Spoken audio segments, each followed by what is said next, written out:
আসসালামু আলাইকুম। কেমন আছেন সবাই? আশা করছি আল্লাহর রহমতে ভালো আছেন।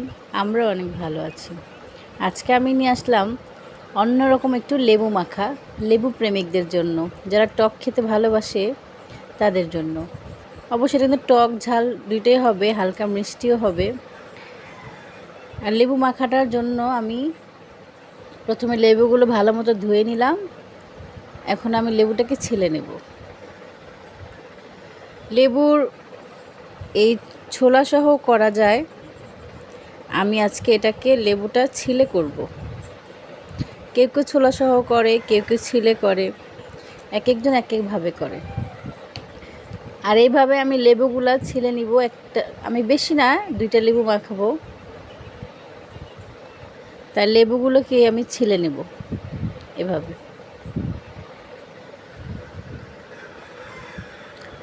আর এই যে লেবুটাকে আমি সুন্দর মতো ছিলে নিয়েছি।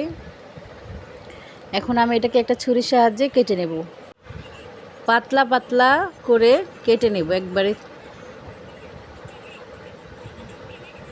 এক একটা পিস আমি একেবারেই পাতলা করে কাটবো।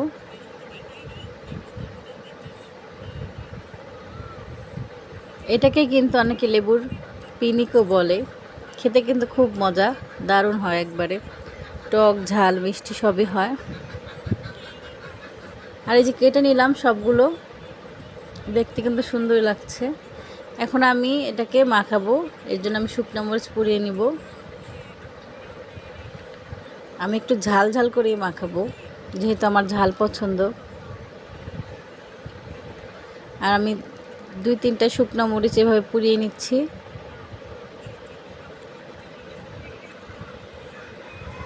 শুকনো মরিচ পুরানো শেষ আমার। চাইলে কেউ শুকনো মরিচ তেলে ভেজেও নিতে পারেন, কিন্তু পুরানো শুকনো মরিচের ঘ্রাণ অন্যরকম, খেতে ভালো লাগে। এখন আমি শুকনো মরিচের সাথে আর কি কি দিব, আমি দিব মরিচের গুঁড়া, বিট লবণ, কাসুন্দ, তারপরে এমনি সাদা লবণ আর চিনি, এগুলো দিয়ে আমি মাখাবো।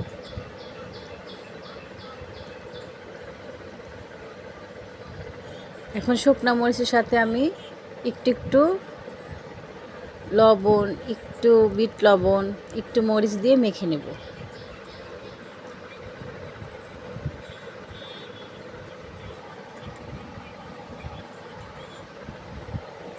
এটাকে সবগুলো একসাথে আমি মেখে নেব।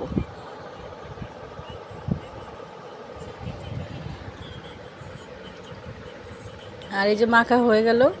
এখন আমি লেবুর উপরে একটু একটু করে এগুলো ছিটিয়ে দেব।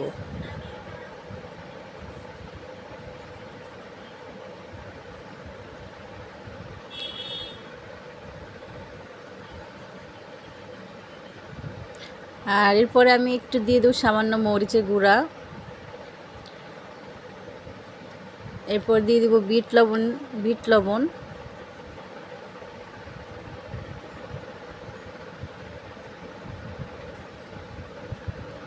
আর দিয়ে দেবো সামান্য কাসুন্দ। আর এই লেবু মাখাটা কে কীভাবে খান অবশ্যই জানাবেন।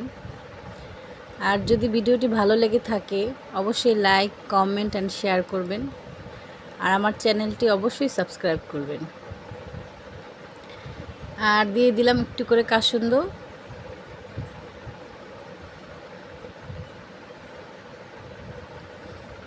কাসুন্দ দেওয়ার পর আমি একটু করে ভালো মতো মেখে নিচ্ছি।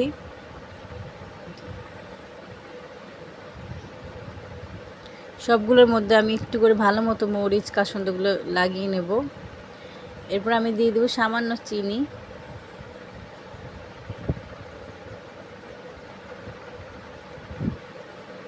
চিনি চাইলে কেউ নাও দিতে পারেন, তবে হালকা চিনি দিলে ভালো লাগে খেতে। আর চিনিটা দেওয়া শেষ। এভাবে আমি মেখে নিলাম আমার লেবুর পিনিক অথবা লেবুর ভর্তা অথবা লেবু মাখা, যে যাই বলেন। দেখতে কিন্তু দারুণ হয়েছে, খেতেও কিন্তু অনেক টেস্টি হয়েছে। অবশ্যই এইভাবে বাসায় বানিয়ে খাবেন। সবাই ভালো থাকবেন। আল্লাহ হাফেজ।